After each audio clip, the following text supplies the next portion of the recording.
There is a face looking east from the Giza Plateau that has been doing so for 45 centuries. You know it. Everyone knows it. It is the most viewed face in the history of the world, seen by Herodotus, by Caesar, by Napoleon, by the 14,000 tourists who visited the plateau this morning. It appears on more postcards than any painting in the Louvre. It has been photographed more times than any president or pope or celebrity who has ever lived. It is the most recognizable face in human history, and almost no one knows whose face it is. Most Egyptologists believe it is the face of the fourth king of the fourth dynasty, the man who built the second largest pyramid at Giza, who carved a temple from granite so massive that the blocks in its walls weigh up to 100 tons each, who commissioned no fewer than 23 statues of himself in diorite, the hardest stone his craftsmen could work, and placed them in a single hall so that anyone entering his temple was surrounded by 23 versions of the same face. His name was Khafre. In approximately 2540 BC, on the morning of a royal festival at the Giza Plateau, you're about to meet him. You're standing inside the valley temple of Khafre in the hours before dawn, and the floor beneath your feet is glowing, not metaphorically. The floor of this temple is alabaster, translucent calcium sulfate, quarried from the Egyptian desert in blocks, and polished to a surface so smooth and slightly transparent that the oil lamps set along the walls reach into the stone and make it luminous from within. The floor of the most powerful king in the world glows. This is not accident. The Egyptians who designed this building understood that alabaster in lamplight produces something that marble and granite do not. A warmth from the ground up, the sense that the light is not arriving from outside but rising from below. The walls are different. The walls are red granite from Aswan, 800 kilometers south, quarried from the specific outcroppings near the first cataract of the Nile, transported downstream on barges that had to be built for this single purpose and dismantled afterward. The blocks are enormous. Some of them weigh close to 100 tons. The joints between them are tight enough that a blade of papyrus would not pass through. The colour is the specific dark red of Aswan granite, not the pink of European granite, not the grey of limestone, but a reddish brown shot through with quartz crystals that catch the light like embedded stars. The Egyptians who built this building did not choose these materials for aesthetic reasons alone. Red granite was the symbolic material of the king's flesh, the indestructible divine body. White alabaster was the symbolic material of the king's bones, the permanent framework underlying the mortal surface. Walking across this floor and touching these walls, you are walking through a symbolic body. The temple is not a building that contains a person.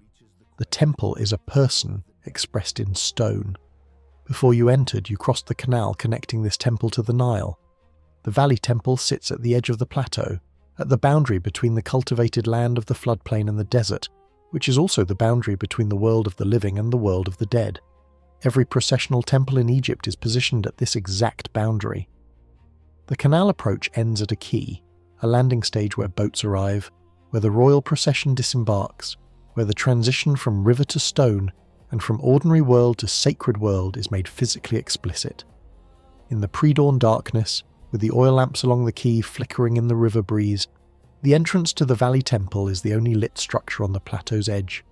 You enter the most powerful man in the world's most sacred building through lamplight and the smell of the inundation and the sound of the river behind you. Smell comes before sight in the dark.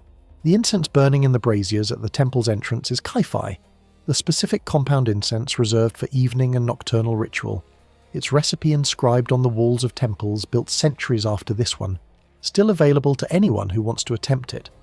Raisins soaked in wine, honey, frankincense, myrrh, juniper berries, calamus root, cinnamon, mastic resin, combined and cured over weeks into a dark paste that burns slowly, releasing a smoke that is dense and sweet and resinous, and unlike anything that occurs in nature without human intention. The Egyptians burned frankincense at dawn, and myrrh at midday, and kifi at sunset and through the night. The festival has been in preparation since yesterday evening. The kifi has been burning since dusk. By the time you arrive, the stone walls have absorbed enough of it that the smell is no longer coming from the braziers. It is coming from everywhere, from the granite itself, as if the building has been breathing it for years. Under the Kaifi, the Nile, the inundation is beginning, This is the season of Akhet, when the river rises over its banks and turns the farmland into a temporary sea. And even here at the plateau, 7 kilometers from the main channel, the air carries the specific mineral sweetness of the floodwater. Silt, organic matter, the smell of agricultural life being replenished by the same mechanism that has sustained it since before the first pharaoh.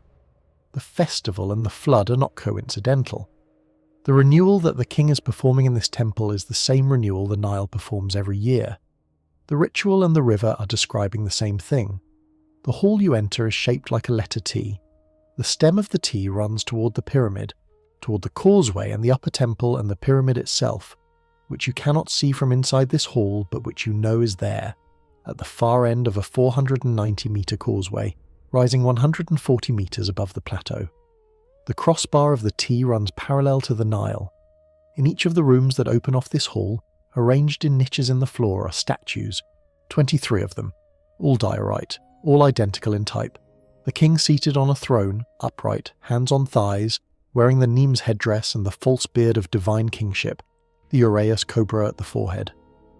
Behind the king's head, in each statue, the falcon god Horus spreads his wings to either side of the king's face, wrapping him in divine protection. A bird embracing a man, the most powerful human on earth held within the wingspan of the most powerful divine protector, 23 times in this hall.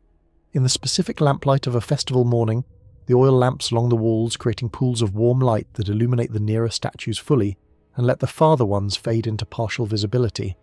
The effect is something for which there is no modern comparison. You are in a room with 23 versions of the same face, some of them fully lit, some half in shadow, some visible only as a silhouette of the familiar shape. The faces that are fully illuminated by a nearby lamp look almost alive. The diorite reflects light in a way that suggests depth beneath the surface. The faces at the far end of the hall, barely touched by the lamplight, are the same face in darkness. This is what it means to stand in this room. 23 versions of the same face look at you from every angle. Turn to the left, Khafre. Turn to the right, Khafre. Look down the stem of the T toward the pyramid, Khafre, flanked by Khafre, flanked by Khafre. The repetition is not redundancy. The repetition is a theological statement about permanence. One statue can be destroyed. 23 identical statues in 23 locations in the same hall multiply the odds that the king's image will survive whatever catastrophe targets any single one of them. The more versions of a sacred object exist, the harder it is to eliminate the sacred object entirely. It is also, in the kefir, smoke and the uneven lamplight, deeply strange in a way that no amount of preparation adequately prepares you for. The king whose face these are is living. He will walk through this room in approximately 1 hour. Every face in this hall will be his face before he arrives, and while he is here, and after he leaves.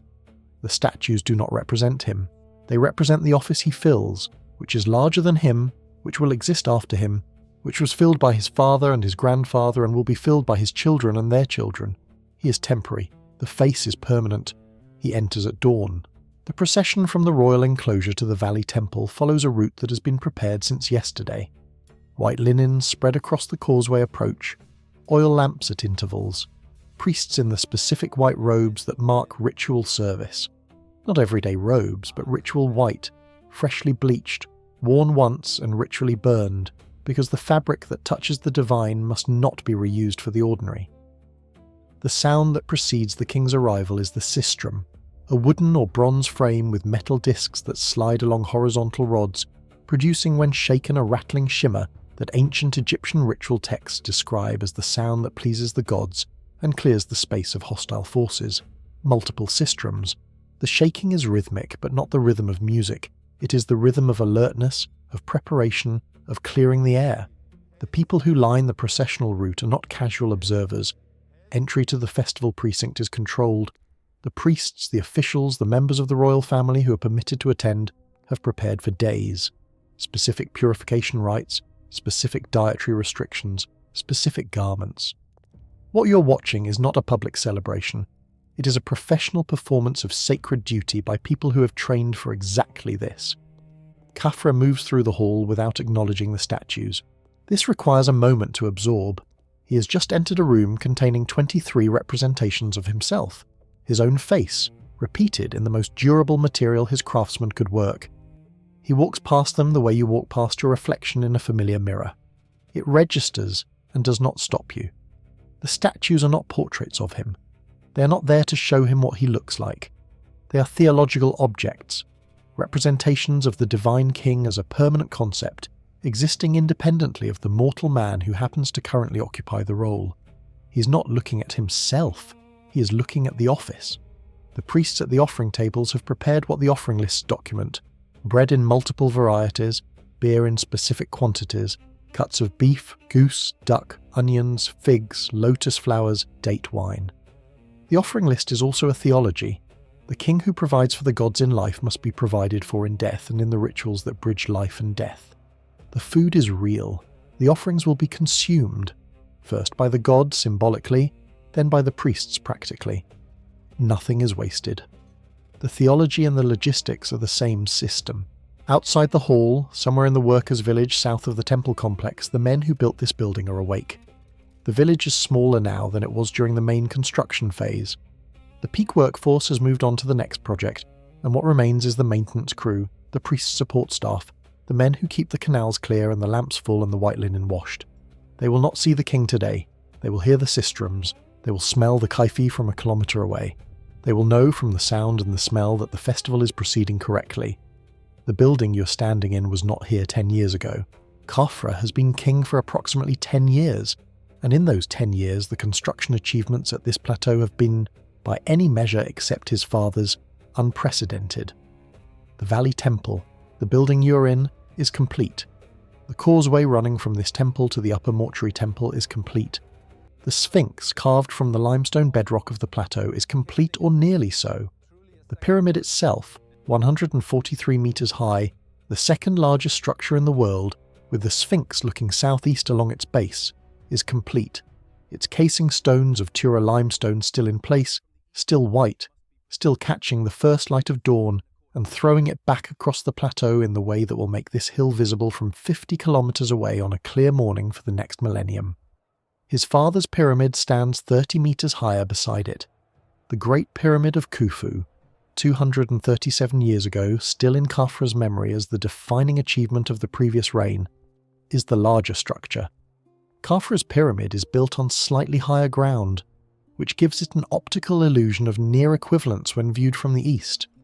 Whether this was deliberate is not documented. That it exists is undeniable. The stories of the man who built the larger pyramid next to you, who he was, what he built, what the workers who built it ate and recorded and believed, are in another video on screen. What matters this morning is that Khafre is not his father, and is building a plateau that will last as long as either of them, and he knows it. Let me tell you about the specific stone he chose for the statues. Diorite is not granite. It is harder than granite, one of the hardest stones that can be worked by human hands into a recognizable form, requiring the specific abrasive technique that Old Kingdom craftsmen had refined over generations. Copper tools to score, quartz sand as abrasive, patience measurable in years rather than months. Choosing diorite for 23 royal statues was not an aesthetic preference. It was a declaration: these will not break, these will not weather, these will not be worn by touching hands or eroded by air. The geological fact of diorite's hardness is the theological argument for the king's permanence. Here is what happened to the 23 statues. 22 of them are gone. Fragments of some have been found. Torsos, heads, hands. Individual pieces that allow reconstruction of what they looked like but not reassembly of what they were. The complete statues, intact, of the 23 that filled this hall, gone. Whatever dismantled them, looting, systematic destruction, the slow collapse of a culture that stopped maintaining its own monuments, happened before any modern account could record it, leaving only the niches in the floor and the mathematics of the base-to-niche correspondence that told Mariette, in 1860, how many had once stood here. The one that survived intact, the statue of Khafre now in the Egyptian Museum in Cairo, given its own room because no standard cabinet is large enough to hold it properly, survived because it fell into a pit that was covered by debris and sand and not found for 4,000 years. Not because of the diorite, because of the pit. I find myself returning to the irrelevance of the choice. The stone was chosen to last forever. 22 out of 23 didn't make it. The one that did made it by becoming invisible at exactly the right moment, by the accident of a fall into a cistern that no one afterward thought to clear. The thing built for permanence survived by disappearing. The hardness had nothing to do with it. The statue in Cairo is 168 centimetres high. Khafre sits perfectly upright, the Nemes headdress framing his face, the Horus falcon behind his head with wings extended to either side. The idealised face, slightly wide across the cheekbones, the eyes forward-focused, the expression serene and remote in the specific way of someone for whom serenity is a professional requirement, is the face that most Egyptologists believe was also carved, at larger scale, into the limestone bedrock of the Giza Plateau looking east. When the festival is at its height, the procession moves, from the valley temple down the causeway's beginning, the route toward the plateau, toward the upper mortuary temple, toward the pyramid. The priests process in their white linen with their sistrums. The offerings are carried, the kifi smoke follows.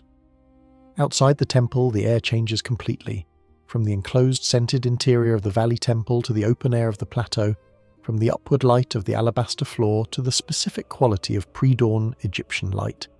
That thin grey-blue illumination that exists for perhaps 20 minutes each morning, before the sun actually clears the horizon, when visibility is full but colour has not yet arrived. The Sphinx is to the south. From where the processional route runs, you can see it in profile. The massive limestone body, the forepaws extended, the face oriented toward the rising sun. The quarry marks from its cutting are still fresh. This is not an ancient monument. This is new construction, so recently completed that the limestone still bears the tool marks of the craftsman who shaped it. The face that may or may not be Khafre's, looks east with the complete absence of expression that the Egyptians used to represent divine permanence, not blank, not neutral, permanently present in the way that stone can be and faces cannot. The causeway itself is enclosed, walls on both sides, a ceiling, the walls decorated with painted and carved reliefs whose colours, red and blue and green and gold, are still saturated, not yet dimmed by the centuries that will eventually turn them grey. If you are in the procession, the visual world is walls of painted stone, the sound of sistrums ahead, the smell of kifi, the feel of the white linen on your skin, and at the far end, visible through the darkness of the enclosed passage, the vertical face of the upper mortuary temple with the pyramid rising behind it. The pyramid does not look the way it will look in 4,000 years. It is white. The Tura limestone casing is in place, the joints barely visible, the surface polished enough to reflect the sky. It rises 143 metres above the plateau and it is bright against the morning grey in the way that only white stone is bright. Not the brightness of something lit by a source, but the brightness of something that holds light, that has absorbed it in the night and is returning it now.